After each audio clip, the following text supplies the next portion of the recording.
Thomas looked at her with tired eyes. We earned this, Helena. We broke our vows. We were cruel. This is justice. Justice? Helena spat. This is humiliation. We should fight back. There must be a way to reclaim what's ours. There's nothing to reclaim, Thomas said quietly. It was never really ours. The land chose her, not us. Fighting that would be like fighting the earth itself. Helena left in fury. But her words had planted seeds, dark ones, in poisoned soil. She began spreading rumors. Witchcraft, she whispered. Devil's bargains. Unnatural power. Some listened. The rumors spread like sickness.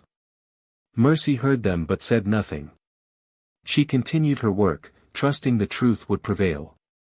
Then a priest arrived from the capital. Father Benedict was young, ambitious, and zealous. Helena had written to him, claiming dark magic threatened the village's souls. He called for an investigation. The village divided.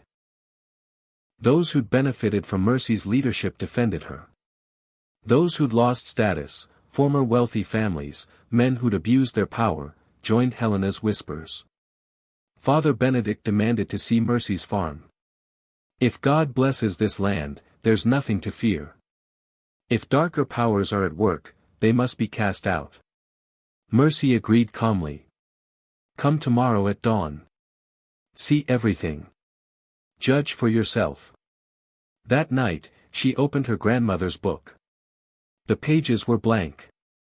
Please, she whispered. Show me what to do. Words appeared slowly, as if written by a tired hand. On the village square, before everyone, Thomas stood and confessed.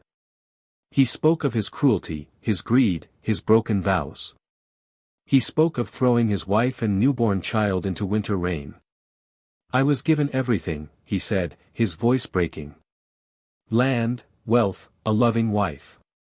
And I threw it away because I valued the wrong things. I chased status instead of character. I wanted to appear successful rather than being good. The crowd listened in silence.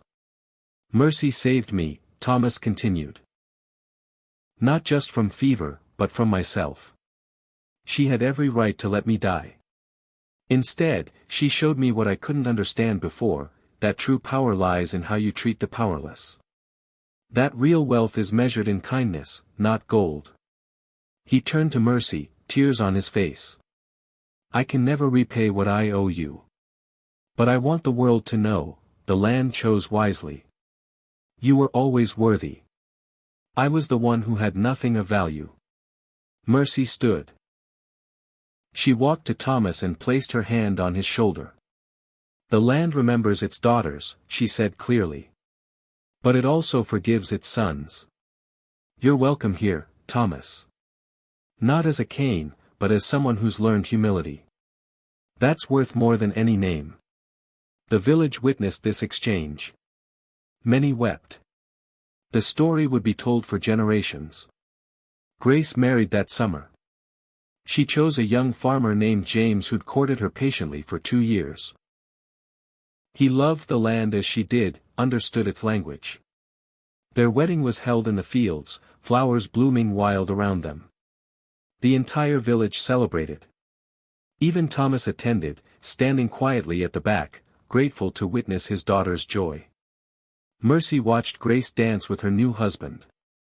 Peter's arm was around her waist, warm and steady. You did it, Peter whispered. You built something beautiful from nothing. Not from nothing, Mercy corrected. From pain, yes. But also from the land's memory. From my grandmother's wisdom. From your love.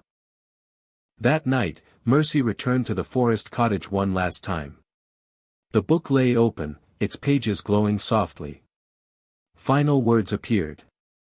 You have learned the deepest truth, the earth provides not just food, but justice. Not through revenge, but through restoration. You were thrown away like waste. You became treasure. The land knew your name all along. Now everyone else knows it too. Your grandmother is proud. Your daughter will carry this forward. The cycle continues. Rest now, daughter of earth. You have earned peace. The book closed itself. Its pages turned blank. The magic had fulfilled its purpose. Mercy left it there in the cottage. Someday, perhaps Grace's daughter would need it. Or another woman thrown away by those who couldn't see her value. The land would remember. It always did. 10 years passed. Mercy's hair turned silver, though she remained strong. Peter aged beside her, their love constant and true. Grace had 3 children, each showing signs of the earth's blessing. The village had grown into a town. People came from distant lands to study Mercy's farming methods, to learn her leadership style, to understand how she'd created such prosperity. She welcomed them all. Knowledge shared was knowledge multiplied. Thomas lived in a small cottage on the edge of the Grace lands. He tended a garden that actually grew now, small things, humble things, but they thrived under his careful attention. He'd learned, finally, how to nurture rather than exploit.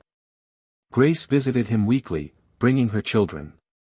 They called him grandfather, though everyone understood Peter was their true grandfather in all ways that mattered. One evening, Mercy walked through the fields with Grace. The wheat whispered around them, golden in the sunset.